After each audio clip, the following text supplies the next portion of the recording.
전세계를 호령하는 한국 아이돌에는 늘 출신 꼬리표가 따라붙는다. 소녀시대는 SM에, 블랙핑크는 YG의 아티스트다. 삼성이 만든 갤럭시와 애플이 만든 아이폰이 다른 것처럼 이들 소속사가 키워낸 스타들도 저마다 고유한 아이덴티티와 색채를 지니고 있다. 그래서 우리가 브랜드를 보고 물건을 사듯 아이돌을 볼 때도 어느 소속사에서 트레이닝을 받았는지가 주요한 관심사가 된다. 재밌는 건 할리우드 스타들에겐 이런 꼬리표가 없다는 점이다. 아리아나 그란데, 빌리 아일리시 같은 세계적인 팝스타들의 소속사가 조명을 받았던 적이 있었던가?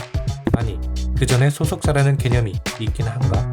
유튜브 댓글로 미국에도 SM, JYP와 같은 연예기획사가 있는지 알아봐달라는 의뢰가 들어와 취재해봤다.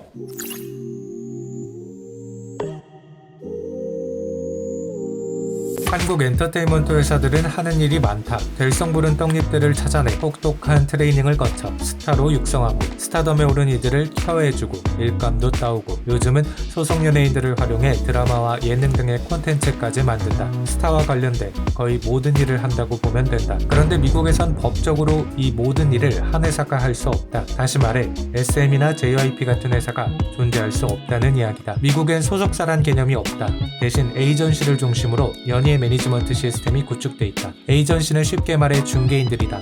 영화, 방송, 광고, 음악 분야의 콘텐츠 제작자들과 감독, 작가, 배우 사이에서 계약을 중개한다. 섭외와 작품 계약 등이 에이전시를 통해서 이루어지는 거다. 이들은 중개 대가로 수수료를 지급받는다. 수수료의 범위는 주마다 조금씩 다르지만 법에 따라 대개 10%를 넘지 않는다. 에이전시의 자격도 엄격히 따진다. 에이전시 활동을 위해선 법에 따라 라이선스를 부여받아야 한다. 또 이들의 자격 요건에 대한 문제 제기가 있을 경우 법원은 청문회를 개최해야 한다. 에이전시 사업의 전문성과 투명성을 담보하기 위한 장치다. 에이전시 입장에선 연예인은 고객이고 연예인 입장에서 에이전시는 일거리를 제공해주는 회사다. 따라서 한국과 같은 전속계약 개념도 없다. 에이전시가 만족스럽지 않다면 고객은 언제든 계약을 파기할 수 있다. 에이전시는 연예인 육성 업무에는 일절 관여하지 않는다. 연예 활동과 관련된 제반 업무는 모두 스타가 스스로 해결해야 한다. 대다수 할리우드 스타들은 개인적으로 고용한 인력을 중심으로 매니지먼트 팀을 꾸린다고 한다. 개인 매니저와 비즈니스 매니저, 변호사,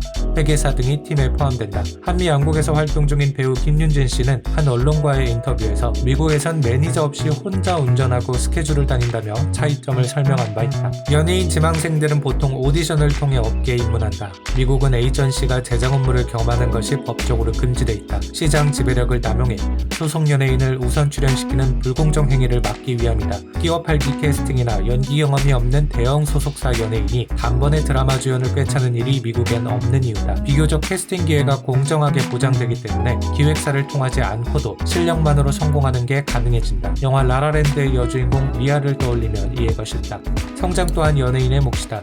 일례로 배우라면 연극 무대나 영화에 엑스트라로 서는 것부터 시작해 차츰차츰 경력을 쌓는 것이 일반적이다. LA와 뉴욕에서는 각각 1월과 7월 대규모 캐스팅 행사가 열린다. 국제모델 탤런트 협회가 주최하는 박람회에는 수많은 에이전시 관계자들과 캐스팅 디렉터, 지망생들이 몰려든다. 톰 크루즈, 나오미 캠벨 등의 톱스타도 캐스팅 행사를 통해 연예계에 입문했다고 한다. 요즘은 유튜브나 소셜미디어 등에서 먼저 본인의 재능을 인정받고 제도권으로부터 러브콜을 받는 경우도 많다고 한다. 하윤금 한국콘텐츠진흥원 수석연구원은 서양 문화가 지닌 개인주의와 미국 문화가 가지고 있는 자수성과 성공신화에 의해 스타에 이르는 길은 자신의 노력과 자기 연마를 통해 이뤄지는 것이 당연하게 여겨진다고 분석했다. 반면 한국의 연예인은 소속사가 투자와 트레이닝을 통해 만들어낸 자산이다. 그래서 소속사의 연예인들이 하나의 가족을 이루고 마을을 구성하며 나라를 만들기도 한다. 미국을 비롯한 서양 국가들은 장기간 동안 엄청난 비용을 들여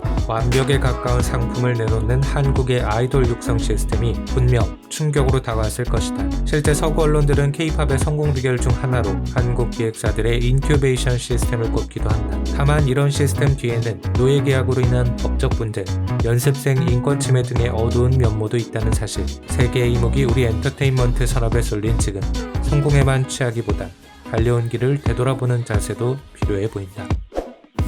당신도 취재를 의뢰하고 싶다면 구독하고 댓글로 의뢰하시라. 지금은 왜 학교폭력 가해자들을 일진이라고 부르게 됐는지 알아봐 달라는 의뢰가 들어와 취재 중이다. 구독하고 알람 설정 누르면 조만간 취재 결과가 올라올 거다.